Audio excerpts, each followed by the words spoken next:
The woman accused of shooting and killing a man outside of a Burlington bar was back in court today, changing her plea. Aaliyah Johnson took a plea deal, pleading guilty to second-degree murder of Tavell Williams in August of 2024.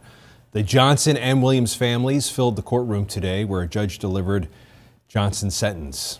NBC5's Anna Goober joins us outside of the courthouse now. And Anna, it was an emotional day in that courtroom. Yeah, Liz and Brian, it certainly was, as the judge handed down a sentence of 20 years to life for Aaliyah Johnson, but he then split that sentence so that she will only have to serve at least 13 and a half years in prison before she could be eligible for probation. But like you mentioned, it was certainly emotional, with plenty of her friends and family and Tavell Williams' friends and family filling the courtroom today. And we watched the moments that led up to the shooting that we're talking about, that led up to this case. We're going to show you that now, and we want to warn you, some viewers may find the following footage disturbing. What's your plea to the charge of the murder in the second degree?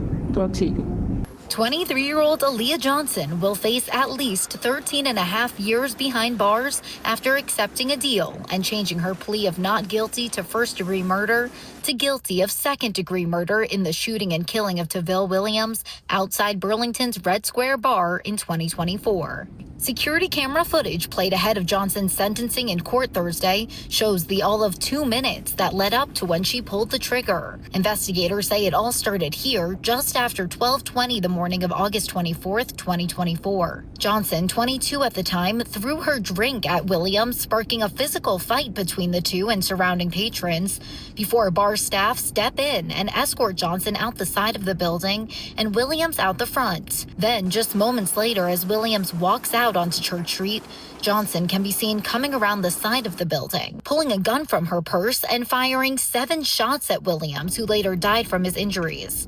In court, Williams' 2 sisters and mother, all deeply emotional, wore t-shirts in his honor. One sister sharing the profound impact his death has had on his family, including his 2 children. His children deserve their father.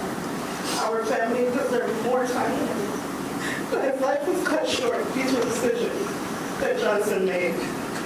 It's been exactly 523 days without him, and our lives have been at a standstill. We miss him so much. Dozens of Johnson's friends and family also packed the courtroom, listening as the defense called witnesses who testified to a history of trauma and undiagnosed PTSD contributing to her pulling the trigger that night. Just before learning her fate, Johnson shared deep remorse while speaking directly to Williams' family. Mother, I wouldn't even want to hear what I had to say if I were you, Miss Williams. I wouldn't be able to fathom the loss of my beautiful baby. And I'm sorry I did exactly that to you.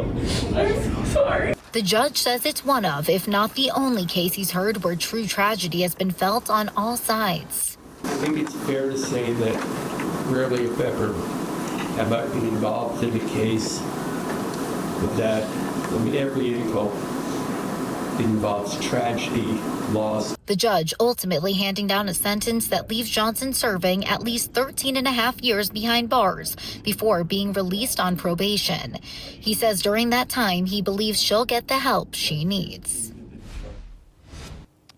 The Chittenden County State's attorney says she was looking for a sentence of 20 years to life served, meaning that Johnson would have to serve at least a minimum of 20 years before serving parole for the rest of her life.